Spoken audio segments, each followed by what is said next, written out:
अब नेक्स्ट हमारे पास आता है rotator cuff damage. Rotator cuff damage क्या होता है, ये हमारे पास शोल्डर जॉइंट के ऊपर रोटेटर कफ 4 मसल्स के टेंडन से मिलकर बना हुआ होता है। वो 4 मसल्स होते हैं SITS, supraspinatus, infraspinatus, teres minor and सबस्कैपुलैरिस।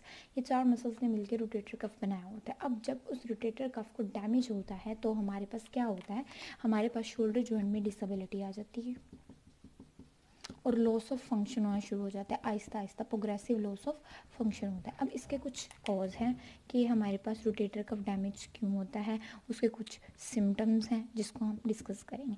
अब इस रोटेटर कफ डैमेज के और भी बहुत से नाम हैं। इसको कहा जाता है शोल्डर इम्पिंजमेंट सिंड्रोम भी कहते हैं, इसको सब अक्रोमियल इम्पिंजमेंट सिंड्रोम भी कहा जाता है, इसको रोटेटर कफ इम्पिंजमेंट सिंड्रोम भी कहा जाता है। तो किसी भी नाम से आएगा तो दैट मीन्स कि रोटेटर कफ डैमेज की बात कर रहे हैं। इसकी वजह क्या होती है, वो कहते हैं कि जो इसके सराउंडिंग टिश्यूज़ पड़े होते हैं, रोटेटर कफ के सराउंडिंग कोई बोन है या कोई टिश्यूज़ हैं, जब उनकी वजह से बार बार प्रेशर आ रहा होता है इसके टेंडन्स के ऊपर, रोटेटर कफ मसल के टेंडन्स के ऊपर, तो उसकी वजह से क्या होता है, हमारे पास कोई इन्फ्लेमेशन हो सकती है, कोई वहाँ पे कोई डैमेज हो सकता है।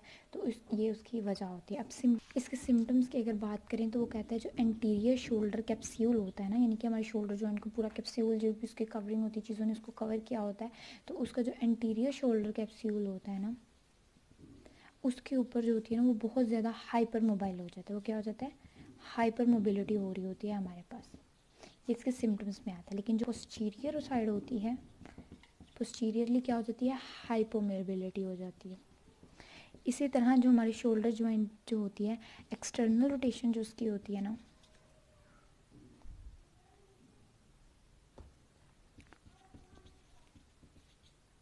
वो काफ़ी एक्सेसिव हो जाती है। लेकिन उसके साथ साथ जो इंटरनल रोटेशन होती है ना, वो क्या हो जाती है, लिमिटेड हो जाती है।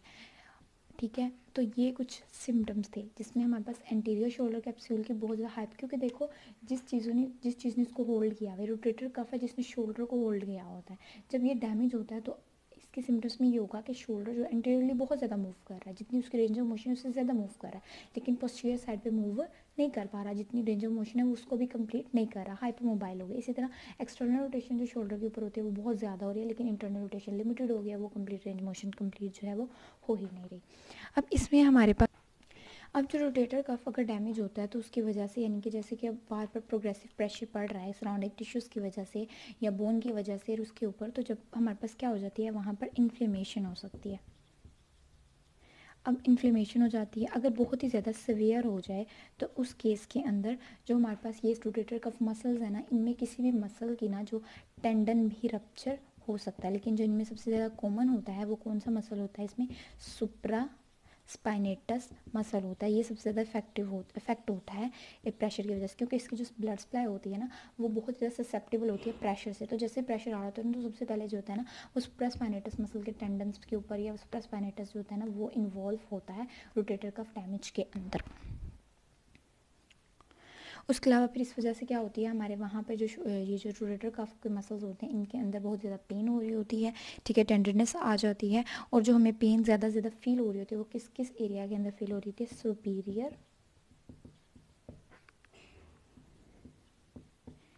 एंड एंटीरियर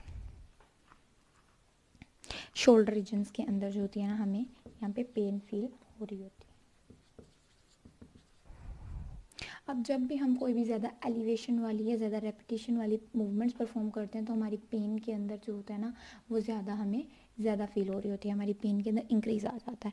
अब ये ज़्यादा किन किन के अंदर कॉमन हो सकती है, यानी कि वो प्लेयर्स होते हैं जो कि थ्रोइंग के काम कर रहे होते हैं, स्विमिंग हो सकता है, टेनिस हो सकता है, ठीक है, उनके अंदर जो होता है ये कॉमन होती है। अब जो जैसे जो कम्पिटिटिव स्विमर्स होते हैं, यानी कि कंपटीशन के दौरान, क्योंकि कंपटीशन के अंदर होते हैं वो, तो उनके दौरान अगर ये इम्पिंजमेंट सिंड्रोम होता है तो उसको नाम दिया जाता है स्विमर्स शोल्डर का नाम दिया जाता है।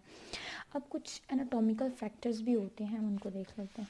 अब हम कुछ एनाटॉमिकल फैक्टर्स भी देख लेते हैं जिसकी वजह से हमारे पास रोटेटर कफ का डैमेज हो सकता है। एनाटॉमिकल फैक्टर्स का मतलब क्या, कि हमारे पास जो बोन्स हैं या कुछ एरियाज़ हैं वहाँ पर कुछ एनाटॉमिकल जो होता है ना वो डिफरेंसेस होने की वजह से, जो या एनाटमी का कुछ फ़र्क होने की वजह से वहाँ पे कैसे इम्पिंजमेंट सिंड्रोम हो सकता है। जिसमें सबसे पहले हमारे पास आता है वो आता है फ्लैट क्रोमियन, फ्लैट क्रोमियर, और उसके अंदर जो इंक्लाइशन होती है ना वो बहुत ही कम होती है, ठीक है, बहुत ही स्लाइड सी इंक्लिनेशन होती है। या उसके अलावा ऐसे पेशेंट जो ओस्टियोआर्थराइटिस होता है, जिनको डिजीज़ होती है बोन के अंदर, क्या होगा कि जो हमारे पास एक क्रोमियो क्लेविकुलर जॉइंट होता है ना, क्रोमियो क्लेविकुलर जॉइंट जो होता है ना, उस जॉइंट यानी कि उस स्पेस के अंदर क्या होना शुरू हो जाता है, बोनी स्पर्स बनना शुरू हो जाते हैं। जब वो बनते हैं तो उस टाइम उधर उस वजह से भी हमारे पास जो होता है ना वो रोटेटर कफ डैमेज हो सकता है, ठीक है। या जिनकी ह्यूमरल हेड होता है ना वो बहुत ज़्यादा सुपीरियरली प्लेस हुआ होता है, पोजीशन हुआ होता है उनके अंदर। अब हमारे पास ना कुछ थ्योरीज हैं रिलेटेड टू इम्पिंजमेंट सिंड्रोम। वो थ्योरीज क्या है? सबसे पहली थ्योरी है हमारे पास इम्पिंजमेंट थ्योरी।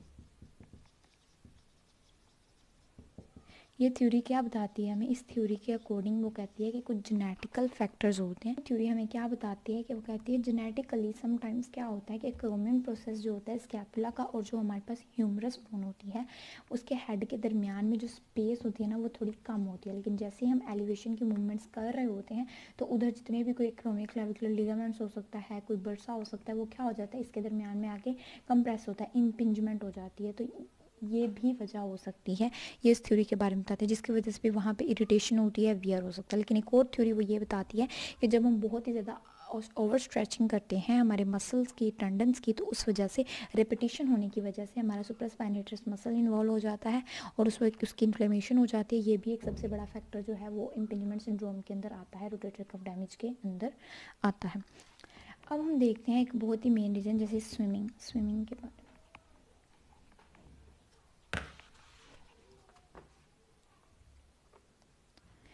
अब जो हमारे पास स्विमर्स होते हैं उनके अंदर ये डिज़ीज़ बहुत ही कॉमन होती है, ये मसला प्रॉब्लम बहुत ही कॉमन होता है।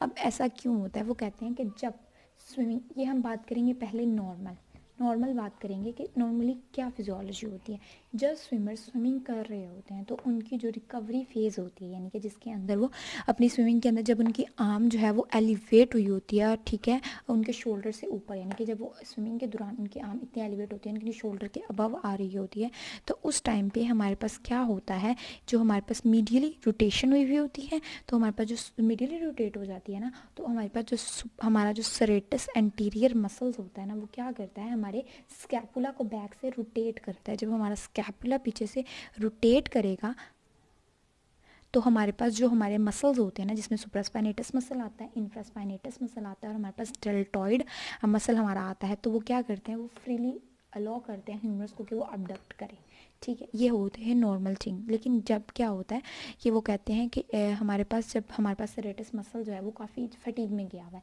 तो क्या होगा, जैसे सरेटस इंटीरियर ने क्या किया था, स्कैपुला को रोटेट किया था, स्कैपुला को वो रोटेट नहीं करेगा, ठीक है। जब वो थका हुआ है तो स्कैपुला को रोटेट नहीं करेगा ना, तो स्कैपुला के रोटेट होने से क्या हो रहा था कि हमारे पास जो मसल थे सुप्रास्पाइनेटस, इंफ्रास्पाइनेटस और मिडल डेल्टॉइड, वो क्या कर रहे थे, ह्यूमरस को अलाउ कर रहे थे कि वो अबडक्ट करें।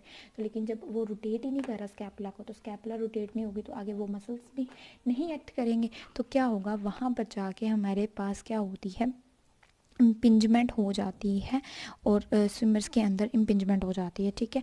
अब वो कहते हैं कि इसके अंदर जो सकते हैं, अब कुछ स्विमर के अंदर टेक्निक कुछ इस तरह की हो अगर, तो तब भी हमारे पास जो है वो इम्पिंजमेंट हो सकती है। जिसमें सबसे पहले हमारे पास आता है कि जब हमारे स्विमर्स जो होते हैं वो स्विमिंग कर रहे होते हैं तो उस टाइम के अंदर उनके अंदर लार्ज अमाउंट ऑफ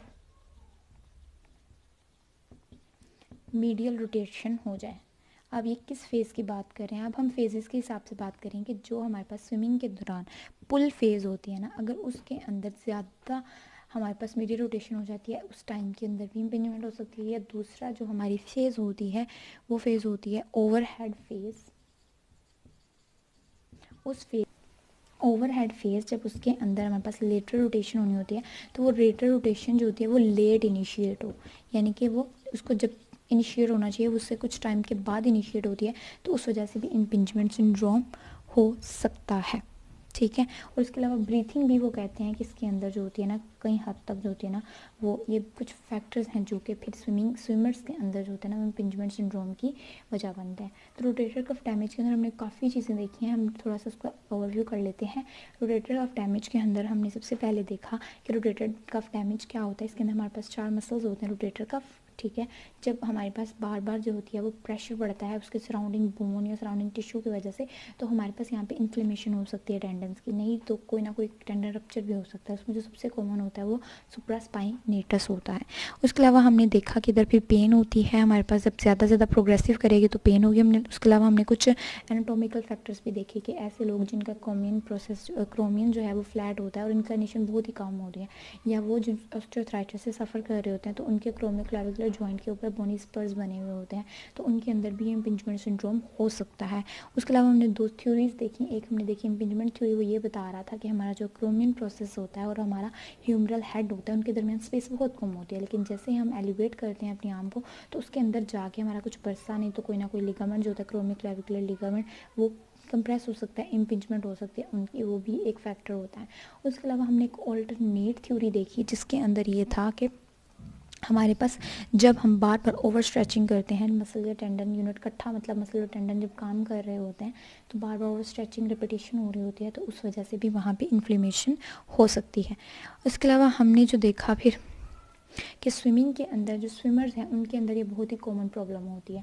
वो ऐसा होता है कि नॉर्मली हमने देखा कि क्या होता है कि जब हमारे स्विमर्स जो होते हैं वो स्विमिंग कर रहे होते हैं तो उस टाइम के ऊपर जो उनकी फेजेस होती हैं तो उसके अंदर जब हमारा आर्म को एलिवेट किया जाता है शोल्डर से ज़्यादा, तो उस टाइम पे हमारा सेरेटस एंटीरियर मसल हमारे स्कैपुला को रोटेट करता है, हमें असिस्ट कर रहा होता है कि वो हमारे जो मसल्स हैं उनको एक्टिव करे और हमारी ह्यूमरस की एबडक्शन प्रॉपर्ली हो जाए और हमें वहाँ पे तब कोई भी प्रॉब्लम नहीं होती। लेकिन जैसे हमारा सेरेटस एंटीरियर फटीग होता है तो ये कोई भी काम नहीं हो रहा था, तो तब भी इम्पिंजमेंट थ्योरी हो सकती है। लेकिन उसके अलावा कुछ टेक्निक के अंदर अगर हम फ़र्क लाएँ, जैसे उसकी टेक्निक होती है ना, तो पुल फेज़ के अंदर अगर हम ज़्यादा मिडिल रोटेशन कर लें तब भी, लेट इनिशिएशन कराएं अगर ओवरहेड फेज़ के अंदर तब भी, और ब्रीथिंग, ये सब कुछ फैक्टर्स होते हैं जिसके वजह से